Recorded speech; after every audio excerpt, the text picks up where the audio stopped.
A Bear Called Paddington, Chapter 4. A Shopping Expedition. The man in the gentleman's outfitting department at Barkridge's held Paddington's hat at arm's length between thumb and forefinger. He looked at it distastefully.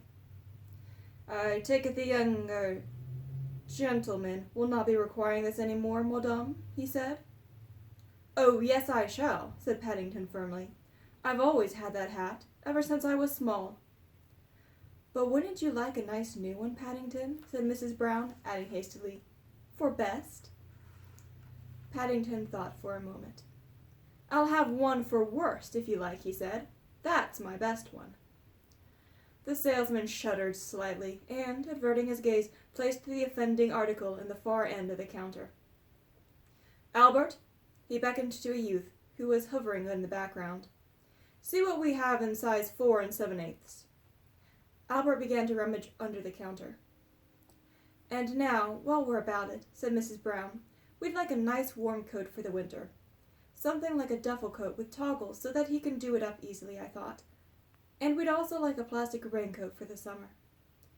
The salesman looked at her haughtily. He wasn't very fond of bears, and this one, especially, had been giving him strange looks ever since he'd mentioned his wretched hat. "Has Madame tried the bargain basement?" he began. "Something in government surplus?" "No, I haven't," said Mrs. Brown hotly. "Government surplus, indeed. I've never heard of such a thing. Have you, Paddington?" "No," said Paddington, who had no idea what government surplus was. "Never." He stared hard at the man, who looked away uneasily. Paddington had a very persistent stare when he cared to use it. It was a very powerful stare, one which his Aunt Lucy had taught him and which he kept for special occasions.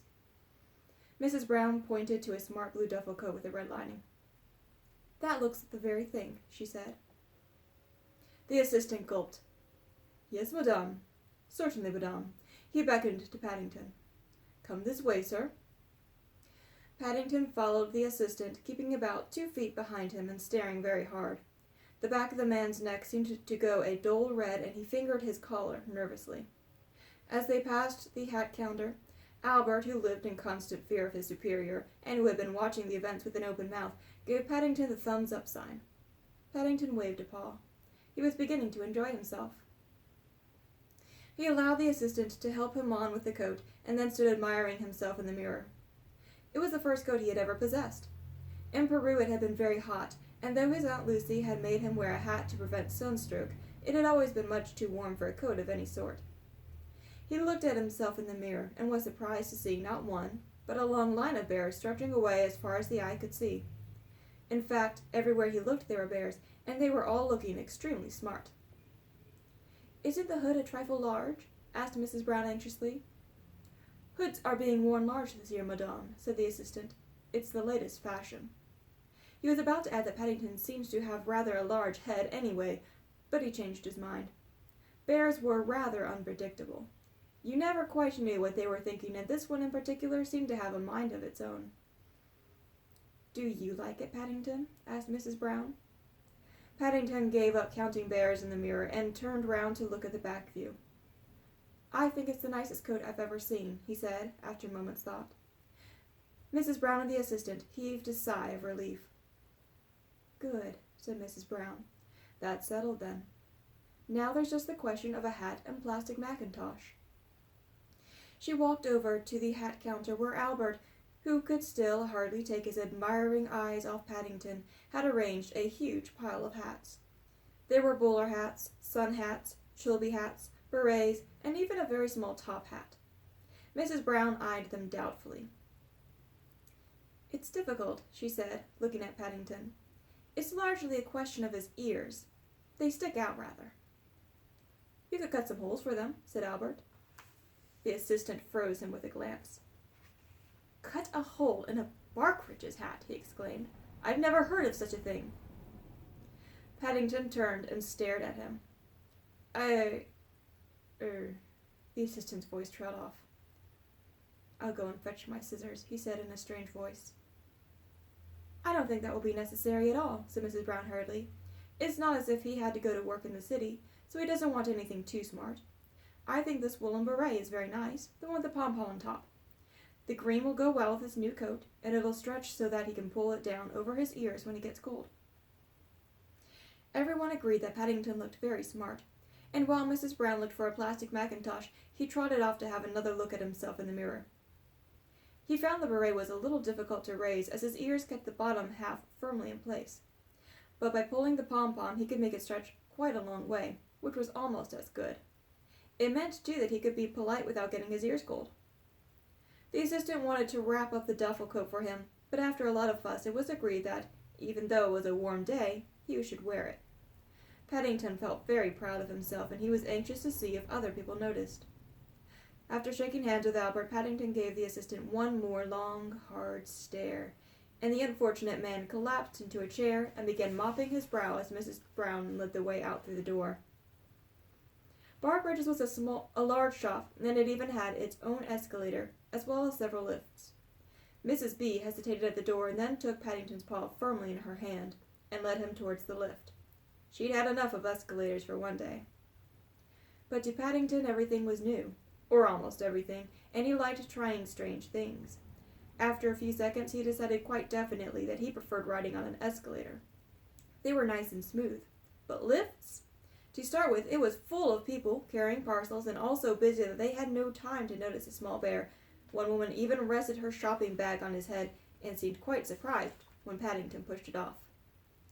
Then suddenly half of him seemed to fall away while the other half stayed where it was.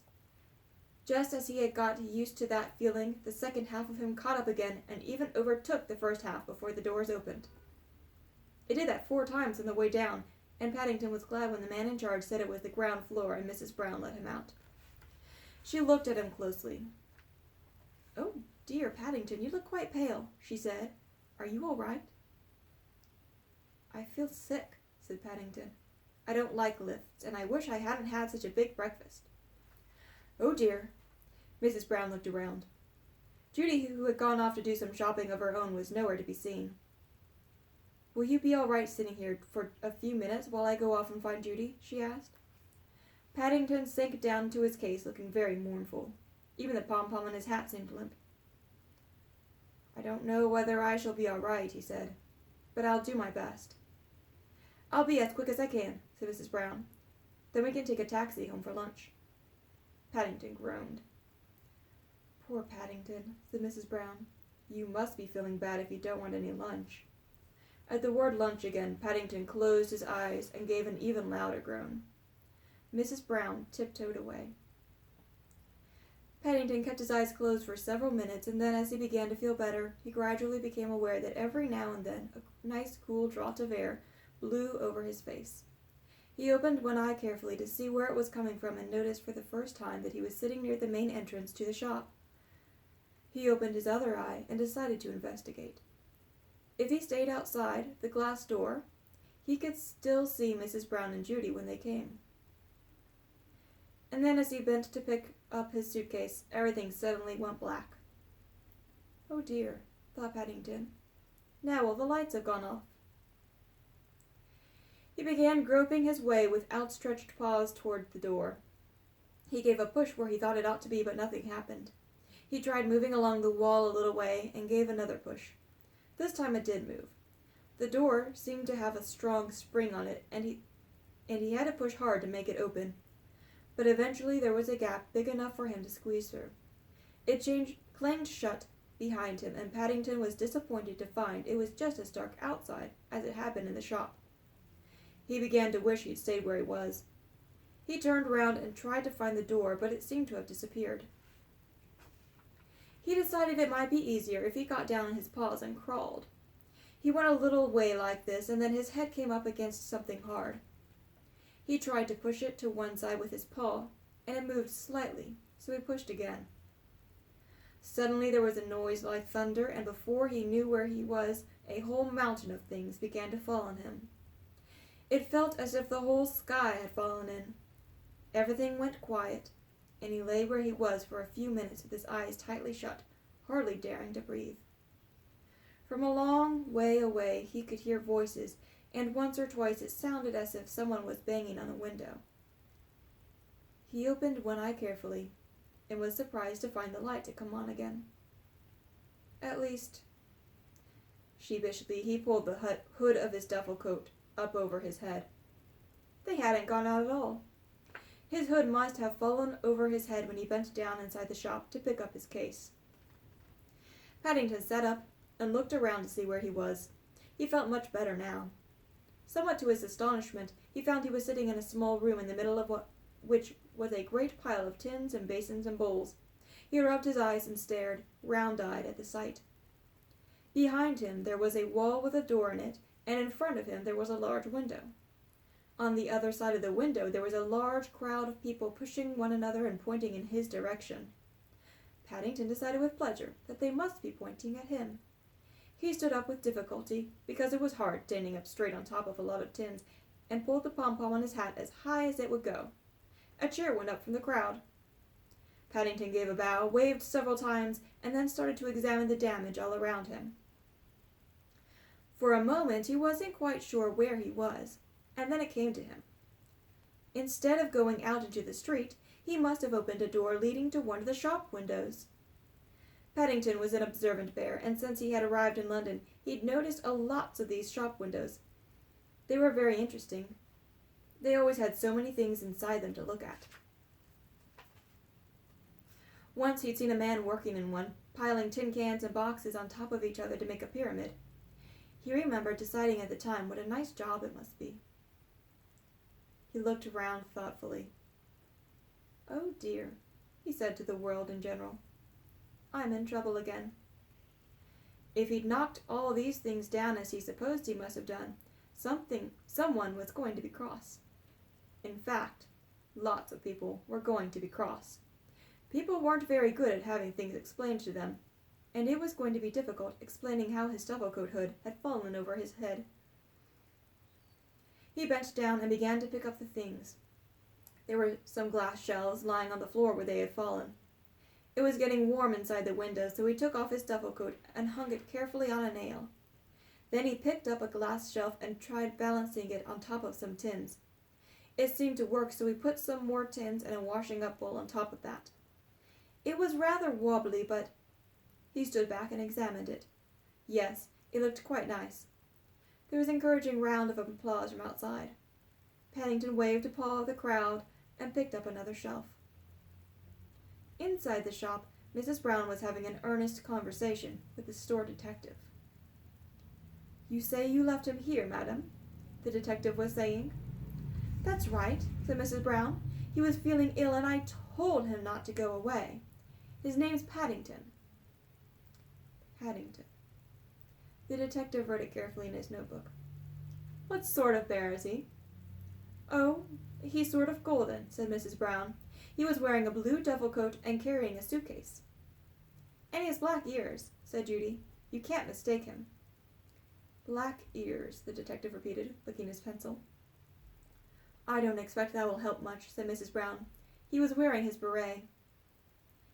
The detective cupped his hand over his ear. "His what?" he shouted. There really was a terrible noise coming from somewhere. It seemed to be getting worse every minute. Every now and then there was a round of applause, and several times he distinctly heard the sound of people cheering. "His beret!" shouted Mrs. Brown in return. "A green woolen one that came down over his ears, with a pom-pom." The detective shut his notebook with a snap. The noise outside was definitely getting worse. "Pardon me," he said sternly. "There's something strange going on that needs investigating." Mrs. Brown and Judy exchanged glances. The same thought was running through both their minds. They both said, "Paddington!" and rushed after the detective. Mrs. Brown clung to the detective's coat, and Judy clung to Mrs. Brown's, as they forced their way through the crowd on the pavement. Just as they reached the window, a tremendous cheer went up. "I might have known," said Mrs. Brown. "Paddington!" exclaimed Judy. Paddington had just reached the top of his pyramid. At least it had started off to be a pyramid, but it wasn't really. It wasn't any particular shape at all, and it was very rickety. Having placed the last tin on the top, Paddington was in trouble. He wanted to get down, but he couldn't. He reached out a paw, and the mountain began to wobble. Paddington clung helplessly to the tin, swaying to and fro, watched by a fascinated audience. And then, without any warning, the whole lot collapsed again, only this time Paddington was on top and not underneath. A groan of disappointment went up for the crowd. "Best thing I've seen in years," said a man in the crowd to Mrs. Brown. "Blessed if I know how they think these things up." "Will he do it again, Mummy?" asked a small boy. "I don't think so, dear," said his mother. "I think he's finished for the day." She pointed to the window where the detective was removing a sorry-looking Paddington. Mrs. Brown hurried back to the entrance, followed by Judy. Inside the shop, the detective looked at Paddington and then at his notebook. "Blue duffel coat," he said. "Green woolen beret." He pulled the beret off. "Black ears. I know who you are," he said grimly. "You're Paddington." Paddington nearly fell over backwards with astonishment. "However did you know that?" he said. "I'm a detective," said the man. "It's my job to know these things. We're always on the lookout for criminals." "But I'm not a criminal," said Paddington hotly. "I'm a bear. Besides, I was only tidying up the window." "Tidying up the window?" the detective spluttered. "I don't know what Mr. Perkins will have to say. He only dressed it this morning." Paddington looked round uneasily. He could see Mrs. Brown and Judy hurrying towards him. In fact, there were several people coming his way, including an important-looking man in a black coat and striped trousers. They all reached him at the same time, and all began talking together. Paddington sat down on his case and watched them. There were times when it was much better to keep quiet, and this was one of them. In the end, it was the important-looking man who won, because he had the loudest voice and kept on talking when everyone else had finished. To Paddington's surprise, he reached down, took hold of his paw, and started to shake it so hard he thought it was going to drop off. "Delighted to know you, Bear," he boomed. "Delighted to know you, and congratulations." "That's all right," said Paddington doubtfully. He didn't know why, but the man seemed very pleased. The man turned to Mrs. Brown. "You say his name's Paddington?" "That's right," said Mrs. Brown, "and I'm sure he didn't mean any harm." "Harm?" The man looked at Mrs. Brown in amazement. "Did you say harm? My dear lady, through the action of this bear, we've had the biggest crowd in years. Our telephone hasn't stopped ringing." He waved toward the entrance to the store. "And still they come." He placed his hand on Paddington's head. "Barkridge's," he said. "Barkridge's is grateful." He waved his other hand for silence. "We should like to show our gratitude. If there is anything in the store you would like?" Paddington's eyes gleamed. He knew just what he wanted. He had seen it on their way up to the outfitting department. It had been standing all by itself on a counter in the food store. The biggest one he'd ever seen. Almost as big as himself. "Please," he said. "I'd like one of those jars of marmalade. One of the big ones." If the manager of Barkridge's felt surprised, he didn't show it. He stood respectfully to one side by the entrance to the lift. "Marmalade it shall be," he said, pressing the button. "I think," said Paddington, "if you don't mind, I'd rather use the stairs."